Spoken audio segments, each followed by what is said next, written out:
Welcome back. Now we have amplitude and time constant exposed to the details panel for instances in the world, as well as the defaults in the blueprint. But we still don't see our running time. Now we can expose that as well. So let's go back into Visual Studio. Only the difference here is that we should not be able to reach into the details panel and change running time directly.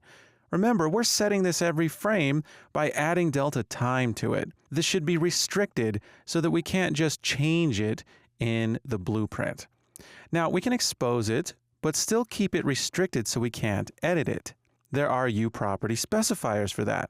So let's give this a uProperty, and I'm going to add visible defaults only. Try to see if you can guess what this does. All right, let's go ahead and hit save, and we'll hot reload in the editor here. Okay, hot reloading is done, and we'll go back to the blueprint and select BP item. And here's running time. Now check it out. We can see its value. It's 0. It was actually uninitialized, but we added a uProperty to it. And uProperty is nice because it'll make sure that this value gets initialized, and default values for floats are 0. So we have 0 here, but we can't change it. It's grayed out. That's because we made it visible defaults only and not edit defaults only. Now, visible defaults only means just that.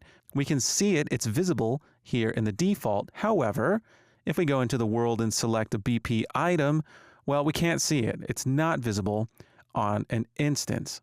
Now we can press play, and these two items in the world have their tick functions running, but the default blueprint does not have its tick function running. It's not an actual instance or object of the BP item blueprint class.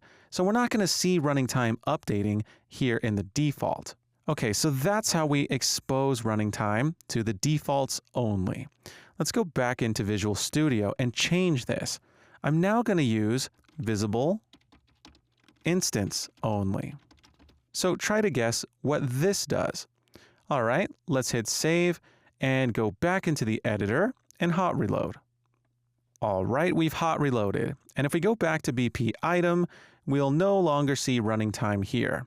However, if we go back into the world and select an instance, there's our running time. And again, we cannot edit it. It's grayed out. And if we go ahead and hit play, well, it'd be nice if we could see the details panel for an individual object in the world while the game is playing. And we can. We can go to the world outliner and select one of these. Now take a look at this. Here in the details panel, under item, we see running time. And check it out. We can see it updating in real time. So this is very useful. Being able to see running time on an instance allows us to see it as it's changing. We're now at 35 seconds, for example. And we can even select the other item and see the running time on this one. So this is great.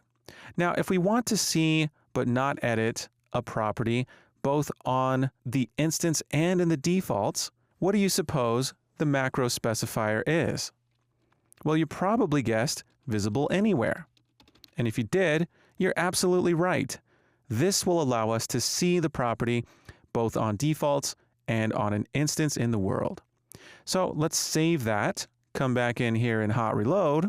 And now that we're done, we can go into BP item and see that running time here. It's grayed out. We can see it, and we can also select an instance in the world and see running time here.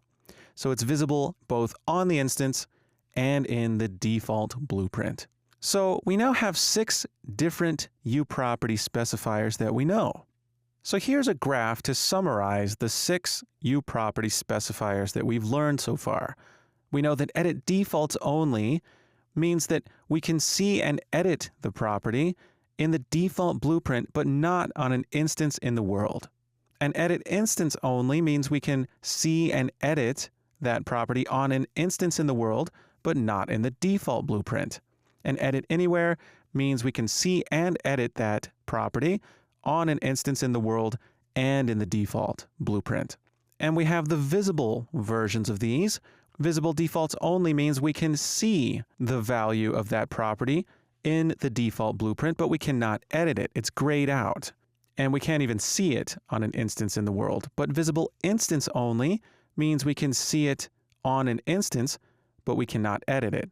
And of course, we can't see it in the default blueprint. Invisible anywhere means we can see it, but not edit it. It's grayed out, and we see it both in the default blueprint and on an instance in the world. So now we have tools that give us, as C++ developers, more control over our variables, and we can choose what to expose to blueprints and what restrictions we place on those variables in blueprints. This can be important because there may be properties that we do not want messed with in the game, as they're important and may be calculated in C++ code, and we shouldn't change them by hand, such as running time. Excellent job. I'll see you soon.